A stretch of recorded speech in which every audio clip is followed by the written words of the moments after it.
نورستان کې چې ډېری اوسیدونکي په مالدارۍ بوخت دي دغه ولایت د کرنې او مالدارۍ ریاست مسؤلین وایي په تیرو څو لسیزو جګړو او اقلیمي بدلون او وچکالۍ له امله په دغه ولایت کې سړځایونه وچ شوي دي. دوی وایي د سړځایونو د بیا احیا په موخه یې د ملګرو ملتونو د خوړو او کرنې یا FAO ادارې پر مالي ملاتړ هڅې پیل کړي چې په راتلونکو 5 کلونو کې دغه ولایت په مرکز او عامه ولسوالۍ کې 11 هکټاره سړځایونه بیا احیا کړي.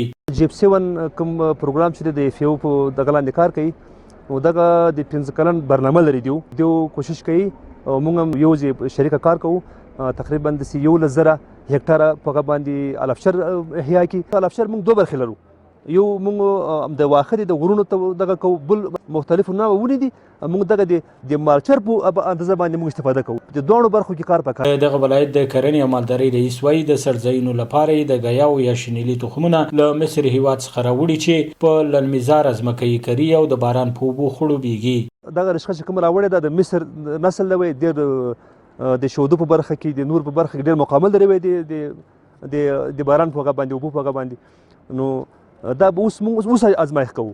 نو آینده به وګورو چې دا څومره هغه تمامېږي څومره چې موږ معلومات لرو نو دا د 13 کاله دغه پاتې کېږي منطقه کې. دغه ولایت مالداران د سړځایونو د احیا د چارو د پیل له امله خوښي ښیي او زیاتوي چې په دغه برخه کې لا ډېر کار کولو اړتیا لیدل کېږي. دلته چې کوم زندگی زمونږ روان دی هغه په سړځایونو په مالدارو باندې بنا ده. نو اوس د FAO اداره د GF پروګرام د لارې چې کوم پروګرامونه روان دي زه ډېر زیات مننه کوم. سرسبز کول کې بیا ډېر راسره مرسته کړې نو په دې کې یو څه تخمونه تقریبا یو 1000 ټنه پورې دغه د رشقې تخمونه راغلي او شیندل شوي د ساحو کې.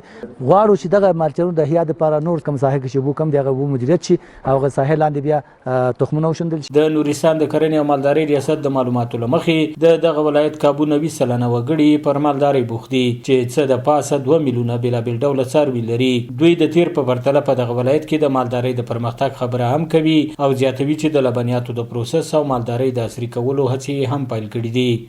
سباون ساحل، وحدت نیوز، نورستان.